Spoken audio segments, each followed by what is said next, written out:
Dan pemirsa, untuk membahas terkait dengan pernyataan pers yang sudah disampaikan dan proses hukum yang saat ini sedang berjalan, kita bergabung bersama dengan Prof. Hipnu Nugroho, pakar hukum pidana UNSUD melalui sambungan virtual. Selamat siang, Prof. Hipnu. Selamat siang, Mas. Terima kasih telah bergabung, Prof. Hipnu. Terkait dengan penggeledahan yang dilakukan oleh Polri, menggeledah rumah pejabat tinggi Kejaksaan Agung, dalam hal ini Jampitsus. Sebenarnya apa syarat yang harus dipenuhi ketika Polri menggeledah rumah pejabat tinggi sekelas Jampitsus di Kejagung? Ya, kalau penggeledahan itu berarti tindakan penyidikan. Apa itu tindakan penyidikan? Adalah serangkaian tindakan penyidik untuk mengumpulkan barang bukti guna menentukan tersangkanya. Di antaranya adalah pemeriksaan saksi. Di antaranya adalah penggeledahan. Penggeledahan dalam rangka untuk mencari barang bukti. Nah, oleh karena itu dalam suatu penggeledahan itu berarti ada dugaan-dugaan tentang bukti yang ada di suatu tempat. Bagaimana cara masuknya? Berarti harus memenuhi syarat formil dan syarat material. Gitu. Syarat formilnya apa? Perizinan yang dilakukan oleh teritorial setempat. Apakah itu RT, apakah itu kelurahan. Kemudian apakah itu maksud yang dilakukan adanya suatu penggeledahan dalam rangka untuk mencari bukti. Nah, syarat formil, syarat material dalam suatu penggeledahan ini bagian dari upaya paksa sebagai menjunjung tinggi asas praduga tak bersalah untuk menentukan bukti, bukan tersangkanya, bukti dulu terhadap yang diperlukan dalam rangka untuk menentukan siapa yang bertanggung jawab atas barang yang bersangkutan. Disitulah yang disebut kaitannya dengan syarat formil dan syarat material, karena penyidikan itu sudah masuk kualifikasi bukti, sudah masuk suatu peristiwa yang kemudian akan menentukan siapa yang bertanggung jawab atas perkara yang bersangkutan. Begitu, Mas. Harus ada syarat formil dan juga syarat material.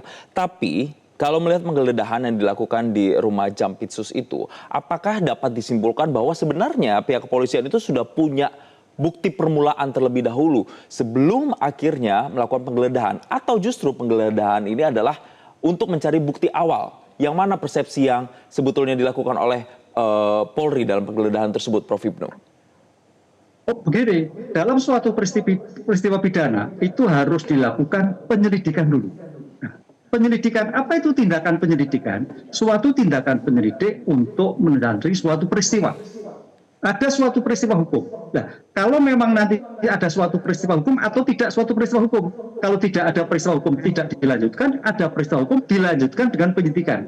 Artinya tindakan penggeledahan yang dilakukan oleh Polri selama ini sudah memasuki adalah kaitannya dengan penyelidikan.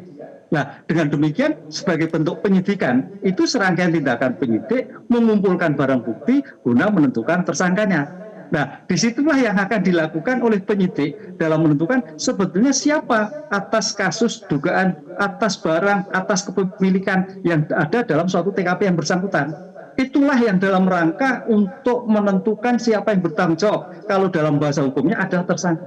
Apa itu tersangka? Tersangka itu adalah seseorang yang karena kedudukannya berdasarkan bukti permulaan. Nah, bukti lah. Makanya nanti tadi buktinya itu milik siapa? A, B, C, dan sebagainya. Itulah yang akan dikembangkan oleh nanti penyidik Polri dalam suatu penggeledahan. Karena penggeledahan itu sebagai bentuk pengumpulan barang bukti yang kemarin mungkin sudah dilakukan atas suatu tindakan yang lain. Tindakan kaitannya dengan pemeriksaan saksi, tindakan kaitannya dengan pemeriksaan yang lain. Karena banyak sekali karena dalam suatu penggeledahan itu memformulasikan, karena penggeledahan itu biasanya ada kesulitan bukti-bukti yang ditemukan di luar sehingga masuk dalam suatu wilayah yang dalam arti privat untuk mendapatkan bukti kaitannya dengan siapa pemilik barang atas dugaan tersebut. Ya, Prof. Hipnu, mengacu pada apa yang disampaikan oleh Jampitsus beberapa saat lalu, dirinya menyatakan bahwa rumah di Sentul adalah rumah pribadi miliknya, dan sejumlah uang dan emas yang ditemukan itu dikatakan ada pemiliknya dan ada kegiatannya. Kalau dari pengakuan tersebut, seberapa besar ini nantinya mempengaruhi proses penyidikan yang saat ini sedang dilakukan oleh pihak kepolisian? Ya, makanya nanti di sini kepemilikan barang itu ada pada siapa? Peruntukannya apa? Perolehnya dari mana? Sah atau tidak? Disitulah nanti akan mengkualifikasi. Jadi penentuan bertanggung jawab atas suatu barang itu bukan orangnya, tapi barang dugaan alat itu mengalir kemana? oh ke A, B, K, C, dan sebagainya. Disitulah yang kita lihat, maka tadi Pak Jampisu mengatakan bahwa itu ada pemiliknya. Sekarang pertanyaan nanti, pemiliknya siapa? Dalam kerangka apa? Perolehnya bagaimana? Nah, disitulah dalam konsep teori menambah dan mengurangkan dalam menentukan suatu teori kriminalistik, mengungkap suatu perkara, itulah yang nanti akan dikembangkan oleh Polri. Jadi tidak boleh gegabah, meskipun barang itu dalam suatu tempat, pasti pemiliknya belum tentu. Nah, disitulah yang akan dilakukan nanti ada suatu investigasi, ada konfrontasi, atau perlu nanti rekonstruksi atas barang yang bersangkutan. Itu yang akan dikembangkan nanti, Mas. Jadi masih panjang terhadap pemilihan tersebut. Bagaimana investigasinya, bagaimana konfrontasi atas pemilik barang tersebut. Betul nggak ini milik A, betul nggak milik B, atau milik C, dan sebagainya. Kemudian kaitan di rekonstruksi. Bagaimana pemindahan barang, bagaimana pemilikan barang, kok barang bisa di situ. Nah, disitulah nanti dalam tahap pra-adjudikasi itu terus dikembangkan di dalam suatu pemeriksaan penyidikan. Ya, Prof. Hipnu, karena yang digeledah sudah diakui adalah ini rumah milik pejabat tinggi penegak hukum, dalam hal ini Jampitsus. Bagaimana kemudian memastikan bahwa proses penyidikannya ini benar-benar nantinya bisa transparan dan bebas dari konflik kepentingan, Prof. Hipnu? Ya, nanti akan dikonfrontasi. Tadi kan pemilik barangnya bukan milik pajak, akan konfrontasi. Sebetulnya barang itu milik siapa? Dalam penggunaan apa? Perolehnya apa? Konfrontasi itu sebagai sebagai bentuk investigasi penggeledahan yang sekarang ini. Jadi tidak mudah menentukan barang ini barang hasil kejahatan atau tidak. Disitulah nanti dalam konteks mengungkap suatu perkara tadi yang saya katakan dari investigasi meningkat pada konfrontasi. Konfrontasi itu ada pemilikan barang, nanti akan dipanggil tuh saksi-saksi yang semuanya ini milik siapa, dipanggil. Kemudian diadakan suatu konfrontasi, barangnya ini gimana, perolehnya apa, buktinya apa, kapan dibawa, jam berapa, dan sebagainya. Disitulah nanti akan dilihat, oh kalau memang itu terkait A, berarti A, kalau terkait B dan B. Disitulah yang akan nanti dipastikan terhadap barang yang tadi. Jadi kita tidak boleh menggunakan asas praduga bersalah, barang itu siapa dulu, miliknya siapa dulu, dalam keadaan apa. Begitu kira-kira, Mas. Oke, kalau begitu apa nanti poin krusial yang kemudian harus dibuktikan oleh penyidik dalam nanti proses pendalaman yang saat ini dilakukan dan juga temuan-temuan yang sudah dilakukan di sejumlah lokasi ini, Prof. Hipnu? Ya, poin krusial adalah bagaimana nanti penyidik itu mampu mengungkap perolehan barang juga. Kapan barang itu diterima, kapan itu beredar. Satu, kedua, profil pemilik barang. Apakah pemilik itu sebagai ASN, apakah sebagai pengusaha, ataukah sebagai apa?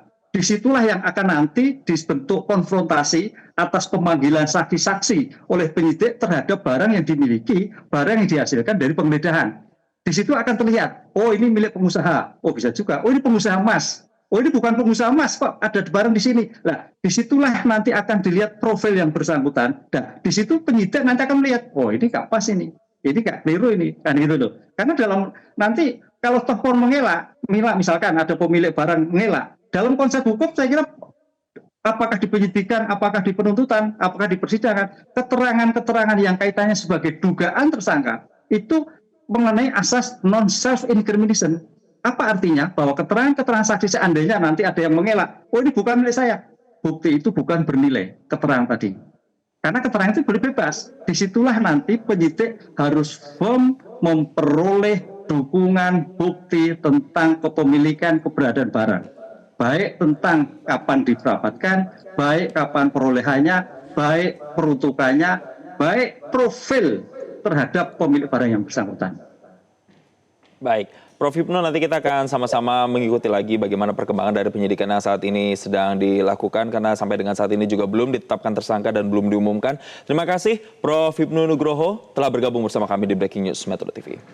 Dan kami ulas sedikit lagi pemirsa bahwasanya tadi Jampitsus Febri Ardiansyah telah menyampaikan keterangan persnya yang menyatakan bahwa semua proses penegakan hukum tentunya akan dihormati dan dihargai oleh pihaknya, dan terkait pemberitaan yang menyeret namanya, maka pihak Kejaksaan Agung dalam hal ini Jampitsus masih akan menunggu bagaimana hasil penyidikannya. Dan tadi dirinya juga menyatakan bahwa tidak memiliki keterkaitan dengan bisnis kafe yang berada di Cipete yang menjadi salah satu lokasi yang digeledah oleh pihak kepolisian.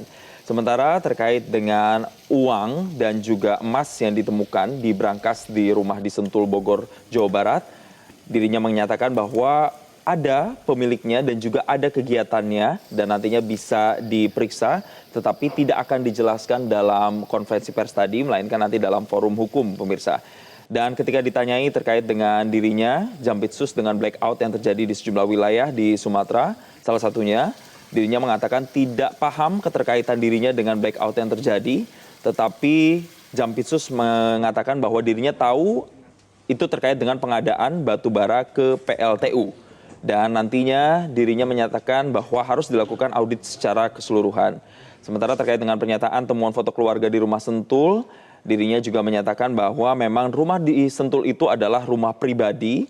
Dan kemudian pertanyaan yang juga menarik, apakah akan mengundurkan diri, tidak tegas dijawab oleh Jampitsus karena dirinya hanya menyatakan bahwa sampai dengan saat ini masih menjalankan perintah dan saat ini masih mengurus sejumlah perkara yang saat ini masih ditangani oleh Kejaksaan Agung. Dan pemirsa, demikian informasi dalam Breaking News Metro TV kali ini. Mewakili rekan-rekan yang bertugas, saya Jason Sambo pamit undur diri. Terima kasih dan sampai jumpa. Jelajahi cara baru mendapatkan informasi. Download Metro TV Extend sekarang.